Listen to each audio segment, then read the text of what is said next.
Привет! Сегодня о загадочной коробочности. В этом видео будет несколько примеров, но послушайте для начала кусок трека, где я буду нарочито добавлять коробку. Whenever you say never say ever, play leather, soul in the fold. We paid to play better. Flip that shit, see we got scripts that fit, and if the chit chat fits, to go ahead and stay fed. Погнали в подробности и примеры. Чтобы понять врага, нужно знать его в лицо. Я уже продемонстрировал одну из моих композиций, написанную в сотрудничестве с моими друзьями. Продолжу с ним и еще с парочкой. Например, возьмем бочку. Вполне чистый и плотный кик. А теперь послушайте, что будет, если я добавлю в него вот эти частоты.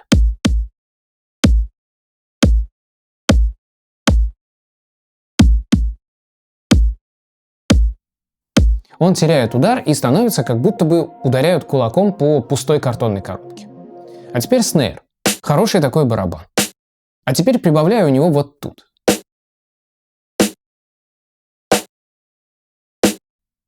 Ну, как будто он тоже в коробке из-под телевизора звучит. Теперь из другого трека послушаем группу ударно, где я добавил этих частот в каждом из звуков.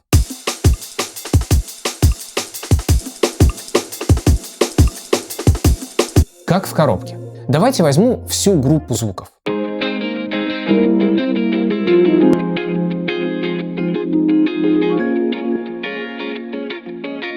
Мутно и снова звук как будто из маленького замкнутого пространства. Кстати, этот мой ремикс доступен на всех площадках. Ссылка в описании.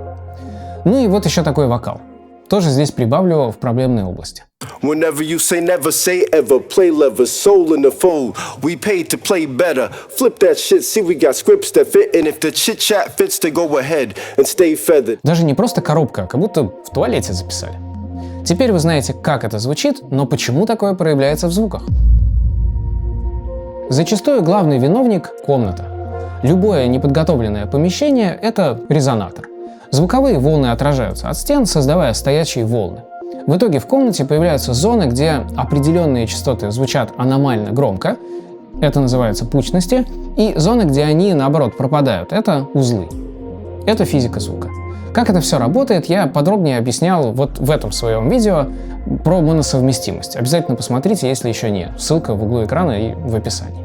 А чтобы доказать это наглядно, я провел эксперимент. Я притащил свои мониторные колонки и измерительный микрофон в неподготовленную комнату и воспроизвел свип-сигнал. Это такая чистая синусоида, которая плавно проходится по всем частотам снизу вверх. Ну или наоборот, сверху вниз. Посмотрите на этот график. Это то, что я воспроизводил. Свип примерно до 1200 Гц. Выше нас сейчас не особо интересует. Будем считать, что мониторные колонки воспроизводят эту кривую максимально точно. А вот результат. Он очень далек от ровной линии. Вот эти пики и провалы — это и есть резонансы комнаты. Видите, как раз в нашем проблемном диапазоне. Когда нота бас или основная частота бочки попадает в этот пик, комната подпевает, и вы получаете неконтролируемый гул. Или когда нота голоса попадает на эту частоту резонанс, комната тоже подпевает ему. Эта нота выстреливает, становится гулкой и коробочной. А следующая нота, попавшая в провал, наоборот, теряется. Именно поэтому вокал может звучать нестабильно и плавать в миксе. Это не вокалист, это физика. Другие частые причины — это эффект близости, когда микрофон стоит слишком близко к источнику, и расположение микрофона в самой комнате. Это тоже искусственно задирает низкие частоты. Окей, с проблемой разобрались, как это лечить? Первый способ долгий, но правильный — устранить причину. Я, кстати, записывал видео про причины и следствия, сырость и плесень. Посмотрите, там много чего интересного. В общем, в этом способе мы не даем проявиться коробочности вообще. Во-первых, акустическая подготовка. И это не про тонкие пирамидки из поролона. Они поглощают только верха и делают проблему на самом деле еще хуже. Я уже затрагивал эту тему в своем видео про обработку вокала, где объяснял, почему шкаф с одеждой часто работает лучше, чем дешевая вокальная кабина. Ссылка на это видео сейчас в углу экрана. Против низко-средних частот работают только плотные широкополосные панели и басовые ловушки. Чисто для справки. Знаете, какой высоты должны быть пирамидки, чтобы поглотить частоту 200 Гц? 50 сантиметров. Ну или 30 сантиметров плотные минваты, висящие в 20 сантиметрах от стены. Для 100 Гц это уже около метра, для 60 Гц — 1,5. Хорошо, хоть не обязательно поглощать это в студии, главное грамотно расположить звукорежиссерский стул, уведя от него узлы и пучности. Второе — расположение микрофона. Даже в обработанной комнате, тем более уж в обычной комнате, критически важно, где именно вы ставите микрофон. Здесь есть два ключевых аспекта – расстояние до источника и положение в самой комнате. Сначала расстояние. У большинства микрофонов есть так называемый эффект близости – proximity эффект. Проще говоря, чем ближе микрофон к источнику звука, голосу, гитарному кабинету, тем больше усиливаются низкие частоты. Слишком близко вы получите гул и бубнёж, которые как раз живут в коробочном диапазоне. Слишком далеко и звук становится тонким, а комната начинает звучать сильнее, чем сам инструмент. Начните с расстояния 15-30 см от источника. Хорошая отправная точка. Говорил это в уже упомянутом видео. А дальше двигайте микрофон ближе или дальше, слушая, где звук начинает избавляться от гула, но еще не становится тонким. Теперь про положение в комнате. И тут есть три «нельзя». Нельзя в центре, нельзя у стены, нельзя в углу. В центре звуки максимально пересекаются. Жопа. У стен фазовые искажения, гребенчатая фильтрация. Держитесь хотя бы в метре. И никогда не ставьте в угол. Это естественные ловушки для низких частот. Там все гарантированно гудит. Но видео не про строительство акустической подготовки помещения, поэтому перейду ко второму способу борьбы с коробочностью.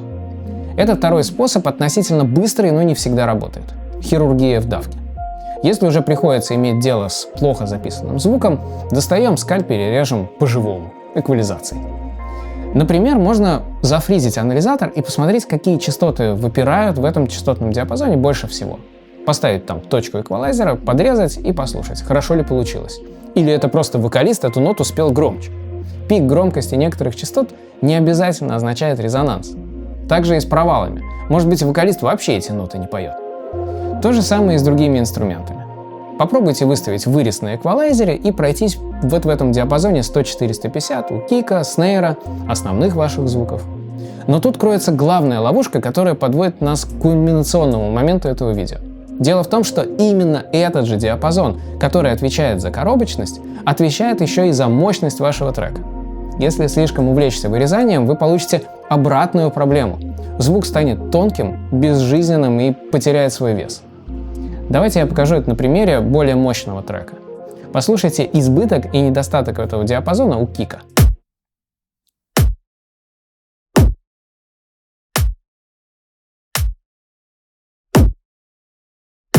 Теперь у снейра. А теперь у баса.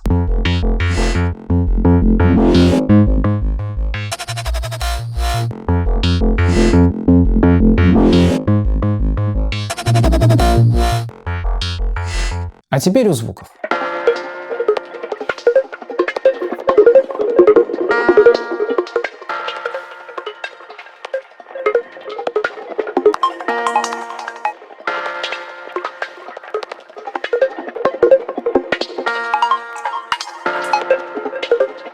Тут не совсем очевидно и хорошо слышно только при переключении. Причем обратите внимание, что во время прибавления вроде бы звучит нормально, если не применять экстремально. Но в этом диапазоне в треке лежит бас, и пересечение здесь сыграет злую шутку. Будет муть и грязь. Именно о том, как найти этот тонкий, но реалистичный баланс между мощью и грязью, как не переборщить с вырезанием и что делать, если микс уже звучит пусто, я записывал целое отдельное подробное видео про главные частоты вашего трека. Ссылка на него в углу и в описании. Ну и еще я делал разборы своих треков в сумме аж на 3 часа. Там тоже это все хорошо показываю. Вы, наверное, заметили, что у меня на канале есть уже много-много видео на самые важные темы в написании музыки, и я постоянно перекрестно ссылаюсь на них. Как я сказал внутри своего видео про сведение, смотришь мои видосы, практикуешь советы, зарабатываешь. Подведем итоги. Коробочность — это избыток резонансов в диапазоне 200-500 Гц. Частая причина — резонансы комнаты записи, которые физически усиливают эти частоты. Пирамидки здесь не спасут, только вредят. Лучшее решение — предотвратить проблему с помощью акустической обработки. При сведении используйте хирургическую эквализацию, чтобы точечно убрать гул, но не вырезайте слишком много, чтобы не потерять мощь. И еще, про пирамидки при записи я уже сказал, но то же самое работает при воспроизведении. Без акустической подготовки помещения вы просто будете слышать свою музыку неправильно, со всеми этими резонансами и провалами. Как я уже говорил в упомянутом видео, диапазон 100-450 — это сердце вашего микса. В нем рождается либо мощь, либо каша. Научитесь управлять им, и ваши треки зазвучат на новом уровне. А на этом у меня на сегодня все. До встречи в следующих видео. Пока.